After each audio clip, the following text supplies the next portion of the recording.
میشه زد، نه که نزنین، ولی واقعا باید با فکر برین جلو. حتما باید حالت مخفی کاری، یعنی دقیقا همون اساسینی که باید باشه، همون قاتلینی که کارشون با مخفی کاریه. ولی توی والهالا یا اوریجین یا اون ستای قبلی، دیگه تکرار نکنم همشون این ستا اسم رو، تو ستای قبلی که یه جوری خواسته بودن مدرنش بکنه، از اون حالت خاطر انگیزی و نوستالژی، از اون حالت سنتی بکشن بیرون و حالت مدرن باشه، و اشتباه هم بود به نظر من، به نظر شخصی من. ببخشید این گل سینه نیست، این پشمالو هاست که میزنن هوا جمع نشه توی چیز. خدا نمیدونم کارش چیه. خدمت نهر شود که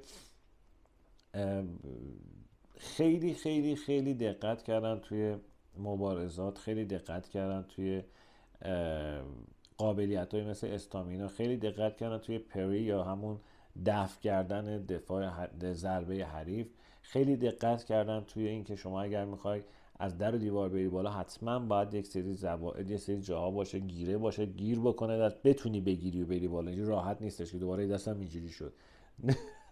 راحت بتونی بگیری بری بالا، نه اینکه هر جا دست و لای انگشتات رو سخت نوردام نمیتونم، کسی انگشتای بسیار قوی دارن نمیتونن اینجور برن بالا. ولی خب میگم با واقعیت خیلی دور بود. این بازی میراژ واقعا به گذشته خودش خیلی به اساسین های اصلی و به اون چیزایی که واقعا ما میگیم اساسین کرید، به اون اساسین ها خیلی پایبند بوده و تونسته که واقعا یک سری افراد مثل من راضی بکنه. حالا دوست عزیزم مسیح که پرسیده بود آیا بعد از این مدت تکراری میشه، بستگی داره دوست گلم.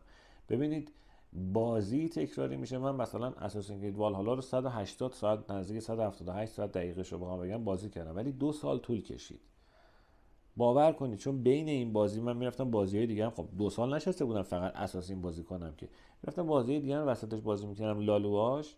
اصلا داستان از ذهنم میرفت بیرون که اصلا در مورد چی هست، با چی کار دارم میکنم. من فقط همینجوری بکش برو جلو. ولی این اساسین به واسطه اینی که هم نقشش کوچیک، هم مپ کوچیکی داره، نه خیلی کوچیکتر از نسبت به والهالا بخوایم نگاه بکنیم، خیلی کوچیکتر، و داستان قوی داره. از اون سمت به فرهنگ ما خیلی نزدیکه. متاسفانه فقط یک باگ گنده‌ای که داره به نظر من، نبود زبان فارسی و زیرنویس فارسی. حداقل کاری که میتونستم بکنم که بازی الان این دارک، تنها در تاریکی رو گذاشتم براتون، در حد 10-12 دقیقه دمو گذاشتم. ولی خب میبینیم با زیرنویس فارسی چقدر زیباست بازی. احتیاجی نیستش یه سری آدم مثل من بشینن برای شما واکت رو برن. البته که واکت رو فلسفهش این نیستش که شما بشینی بازی رو برای یه نفر دوبله بکنه، نه، آشنا بشی با بازی و بتونی تصمیم گیری بکنی که آیا خریداری بکنی یا نه. برای میراژ همیشه گفتم، قبلا گفتم، الانم میگم، لحاظ گرافیکی یک پله بالاتر از والهالا، چون بیسش هنوز نسل هشتمی میراژ. این آخرین اساسین کریدی هستش که داره ساخته میشه که هم برای نسل 8 میاد هم برای نسل 9. اساسین بعدی فقط برای نسل 9 میاد، فقط و فقط. به خاطر هم یه گرافیک خیلی بهتری میتونیم از یوبیسافت توقع داشته باشیم، که البته یوبیسافت هیچ وقت گرافیکش همچین واو نبوده بگیم واو ویلا فلان تو این بازی اساسین کریدش، چون یک موتور گرافیکی رو میگیره و یه مدت همونو میگیره و همون فرمون میره جلو. مثل بازی مثلا کال آف دیوتی مدرن وارفر 2 و 3 الان دقیقاً هیچ تفاوتی با هم دیگه ندارن. کسایی که مدرن وارفر 2 رو بازی کردن، 3 رو میخوان بازی بکنن، هیچ تفاوتی نداره، فقط ادامه اونه. یعنی تنها پوینتی که داره به نظر من ادامه اونه، ولی لحاظ گرافیکی هیچ تغییری نداره، هیچ تغییری. میریم سر بازی میراژ دوباره که بحثو من ببندم.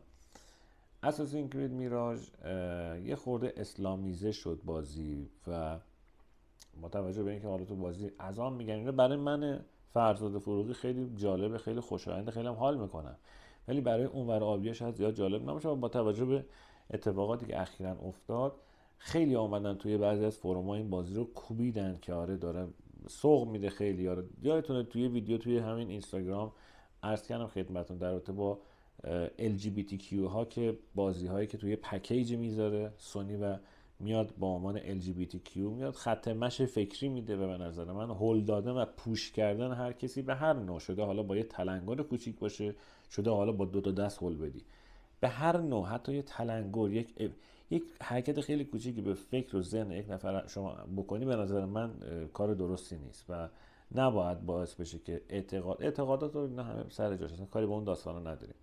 این بازی هم بسیار برای من فرزاد جذاب، برای شمایی که مسلمان زاده هستی و حتی بقیه دوستانی که حالا کلیمی هستن، مسیحی هستن، برای هممون جالبه، برای ماها ایرانی‌ها، چون صدای اذان رو همیشه شنیدیم، همیشه نماز جماعت رو دیدیم حداقل، و صحبت هایی که میشه توی بازی، دیالوگ هایی که گفته میشه چه به زبان عربی چه به زبان فارسی برای ما جذابه.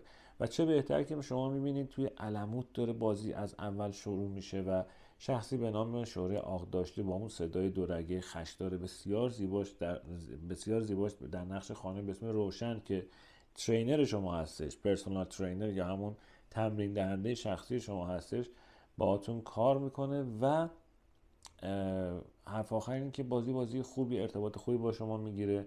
ولی بعد از این داستان حمله که اتفاق افتاد متاسفانه و ایشالله هر چه زودتر تمام بشه و همه جهان صلح باشه و هیچ صحبتی از جنگ نباشه ایشالله به امید خدا، چون خیلی آدمای بیگناه دارن کشته میشن متاسفانه.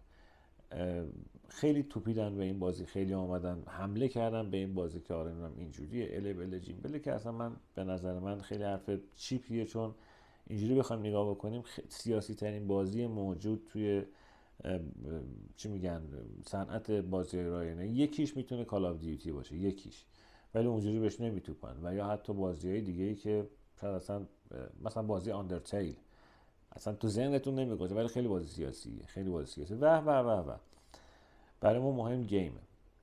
بازم دمتون گرم، خیلی مخلصیم، ممنون از اینکه کامنت میذارین، ممنون از اینکه لایک میکنین، ممنون از اینکه وقت میذارین ما رو میبینین، دمتون گرم. ببخشید اگه یه خورده کیفیت رو بالا پایین میکنیم برای اینکه بتونیم این حجم رو توی اینستاگرام بذاریم. شاید حالا این برنامه که فکر میکنم بله 24 دقیقه شد توی 2 تا پارت براتون بذارم که بتونین ببینین. امیدوارم که لذتش رو ببرین، امیدوارم که براتون مثمر ثمر واقع بشه.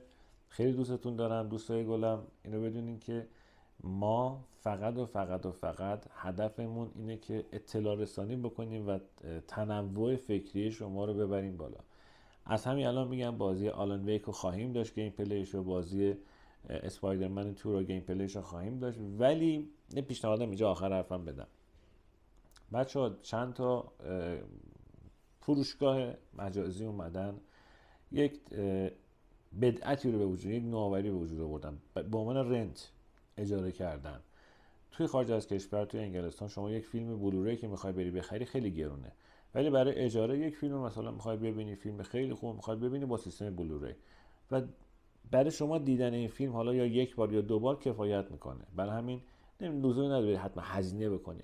آیدی کارت یا آیندید کارت که کارت هویت شما هستش، مثلا اگه گواهینامه داشته باشی میدی اونجا برای یک هفته 4 روز 5 روز هر چقدر اجاره میکنی، با این مبلغ بسیار بسیار جزئی فیلم 4K رو میگیری میبینی و چه تحویل میدی. یا حتی اگر شما عضو باشین، عضو اون مجموعه، میتونید فیلم های خیلی خوبی رو ببینید به صورت ماهیانه. حق عضویت خیلی خیلی کمی میدین و میتونین فیلم ها رو استفاده بکنید. یه همچین حالتی در صنعت گیم ما توی بخش ظرفیتی، مخصوصا توی ظرفیت 3 اتفاق افتاده.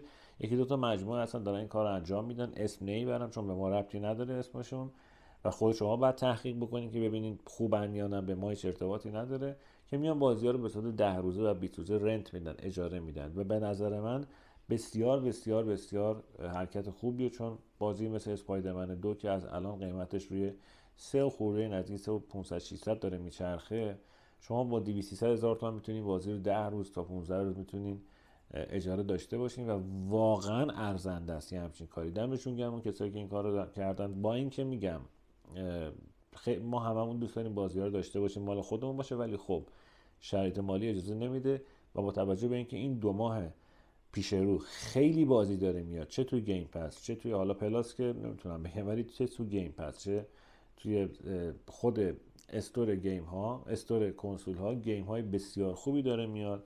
و از اونجایی که ما نمیتونیم همشون رو خریداری بکنیم، اجاره کردن به نظر من یک روش بسیار بسیار خوب و پسندیده ایه که بتونید شما استفاده بکنید و لذت گیم رو ببرید. چرا که نه؟ حتما نباید صاحبش باشین که لذتش رو ببرید. میتونید بعد از 10 روز 15 روز اگه خوشتون اومد دوباره تمدید بکنید، 10 روز رو بکنید 20 روز. فکر میکنم 200 تا 300 هزار تومان 10 روز. بازی‌های جدید، بازی قدیمی رو فکر نمی‌کنم اجاره بدن، فکر نمی‌کنم. رو همین حساب اگر میخواین گیم پلی توی یوتیوب داشته باشین، پیشنهاد من اینه، اگر میخواین گیم پلی داشته باشین یا اگر میخواین بازی رو خودتون در اون جزء اولین نفرا باشین که انجام بدین، هیچ فرقی نمیکنه برای شما با اون کسی که میره سی دی رو میخره. هم شما اون بازی رو ترجمه میکنین، همون کسی که رفته 3 خورده 4 پول بازی رو داده. تو 10 روز هم راحت میتونید اسپایدرمن 2 رو راحت میتونید جمع کنین ببندین، حتی ممکنه نیو گیم پلاس هم بیارین، چون تعداد زمان گیم پلیش یعنی ساعت‌های گیم پلیش اونقدر نیست که مثلا 10 روز زمان ببره. اگر شما روزی مثلا 3-4 ساعت بازی کنین، 40 ساعت نیستش، مطمئن باشین. قربونتون برم، خیلی مخلصیم، لطف کردین، وقت گذاشتین، زیاد شد ولی به بزرگی خودتون ببخشید. یا علی مدد، مخلصیم.